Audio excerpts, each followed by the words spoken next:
buses don't go too far. The last time, one of the buses was going to Michigan and to Illinois. Yeah, where's this one going? Stopping in Pittsburgh. This one, I don't know exactly which one's going up. Where's the bus driver? Just got out? Yeah.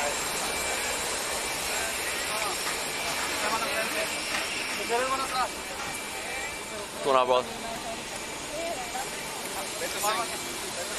Where's this one going? Yeah, going down the girls. Oh, that's What's going on, my friend? How are you? Good, how are you? Not too shabby. Where's this going tonight? no. Actually, it's up to them. I don't know. Nice. I wanted to give you that so that you know. We're going to the first stop, Delaware, then Virginia. Delaware and Virginia with this set. How many on this bus? There should be 30. 30 total? You're on a secure facility here, and we don't really know anything. We're in charge of security. So that's hence where we're having a problem here. So yeah, we're hanging out here on the tarmac, just like that. I don't know anybody. I used to pick up basketball teams that had more security. 100%. Yeah. Thanks. You know, and very easily, you know, few people could just go that way. My thing is, I like to comply. You know what I'm saying? I comply. Easy. Yeah. Technically, we're not supposed to show IDs or anything like that. Like I said, everything's supposed to be hush-hush. But you know what? If I show you my ID and I'm up front with you, the next time you see me, hey, I know who he is. Yeah, it's easy. See what I'm saying? And if you don't, I could just not let you out. Not only that, but you can also turn around and say, hey, you know what? I'm not in them fucking in either. Yeah. So I'm like, I don't play that game. You know, I like easy peasy. I like to go smooth. You got a job to do. I got a job to do. We all got jobs to do. The thing is that, you know, we have a lot of people that start new. Like the kid that said I refused, he's brand new. So he's still, you know. The kid that I just talked to? Play the game. I don't care whether it's military or not. You know, it don't matter to me. Just got to know who people are. Yeah. So the way TSA and stuff work is, you know, we're supposed to have a certain designated amount of people for each, like, TSA chaperone. Well, there's 60 kids out here. Right. There's 2 guys. Listen, you know? there's a ratio that we're supposed to follow. That's what I'm saying, and that's why some of this stuff has to be adhered to a little differently, or maybe they need to keep people on or something like that. Because just as easily as 2 grabbed their bags over here, next thing you know, we could be doing playing tag out on the tarmac all night. Oh yeah. Well, that's why I got to take my shoes off when I go on a plane. Yeah. These guys are grabbing bags and going on buses. You guys have a full manifest of everything, right? You do like cross checks of how many people left and whatever. Yeah. Everybody, like right now, when they put their people, they're going to do a roll call. Okay. Actually, right, we have a roster, how many kids are on there. They have to match the file, all 9 yards. Okay. That's why I went in there and said, wait, you got everybody? No, we're missing one. So do you guys give that to Ross? Do you guys keep it? No. That's our document. Okay. He doesn't get anything. All we tell him is like, hey, we got 150 kids. Yeah. We don't tell him where we're going. Like I said, a lot of this is just... No, I get it. I just, like I said... stuff that we don't tell people. Because what we don't want to do is attract attention. We don't want the media. Yeah. Like, we don't even know where we're going when they tell us. Yeah. Right. Obviously. I mean, this guy's driving a bus to Virginia or Delaware. He didn't even know. Yeah. We don't. Last minute thing. I get the whole secrecy and all this shit, but this is even above my thing. Yeah. You know what I mean? Like, you know what I mean? And why? You know why? You know why. Yeah, I know, but why? Yeah. That's why. Come on.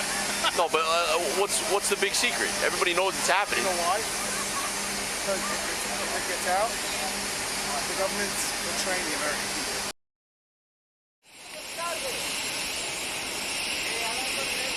I believe in the future, though, there's going to have to be some type of just, even if it's accountability to our command staff.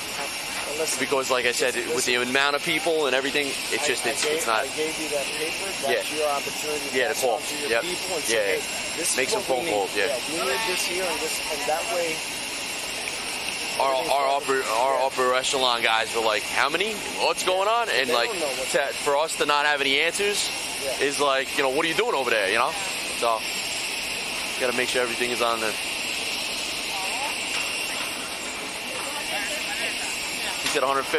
That's close. 30 plus all of us. 142 with it.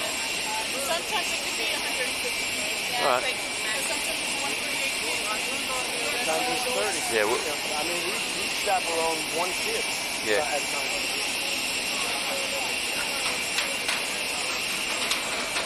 And here's the other thing. Like, we know how many we're bringing, but then other groups from other different parts of Texas will say, hey, we're adding more kids to you. And that's what happened with us now. Like, we're coming out of Fort Bliss, and we wound up with kids from Pecos. So, and what happens when they go on the bus? They're meeting with specific people? their parents. Okay. Their sponsors. Okay. It's either a family member or a friend of a friend. Okay. We're asking law enforcement agents not to enforce the law. This is exactly what happens when you let Joe Biden and his socialist administration run this country. And it's about time that the American people stand up and know what's going on. What's so bad about telling the people the truth? Yeah. Why do you have to hide it? Why do you have to do it in the middle of the night? You do it because you know it's wrong and you know you don't want anyone to find out. Alejandro. And shame on you, President Biden. Shame on you, Mayorkas. And shame on this entire administration for not putting the American people first like they deserve. Alejandro Mayorkas, the Secretary of Homeland Security, had that meeting with Border Patrol agents. And here's part of the transcript of the meeting as obtained by Town Hall. The job, he says, has not gotten any easier over the last few months, and it was very, very difficult throughout 2021. I know the policies of this administration are not particularly popular with U.S. Customs and Border Protection, but that's the reality. And let's see what we can do within that framework. So he's asking the people who work for him to willingly look the other way and ignore the laws because that's what the president apparently wants to do. Look at what's going on. This would have never happened with us. It was never even a thought, would have never happened. If you care about your future, your family, and your country, then you have no choice. This November, you have to throw these raving lunatics the hell out of power and elect strong, smart, tough Republicans who will restore your borders, protect your safety, defend your jobs, and put America first. With Biden and the radical left, it's always America last, and that's what they do. You look at these horrible deals they make throughout the world, it's always America last. Everyone in Washington is obsessing over how to protect Ukraine's border, but the most important border in the world right now for us is not Ukraine's border, it's America's border, and we do nothing about it but let people come in and we have no idea who they are. The first duty of the American president is to defend the American border.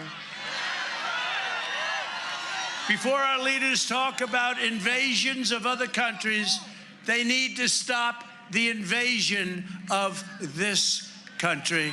It's being invaded. It's being invaded by people that should not be allowed to do. You know, we had the safest border, the strongest border that we've ever had just 1 year ago. And before Joe Biden sent any troops to defend a border in Eastern Europe, he should be sending troops to defend our border right here in Texas. When I left office, we handed so many incredible things to the new administration, but one of the best was that great secure border. And it wasn't even close. There's never been a border like that. You saw it. People tell me, they said it was like we were living in a different world.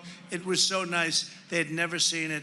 We had stopped not only the people coming in that we didn't want in most cases, or certainly in many cases, but the drugs now are surging. We had it down to the lowest level in decades.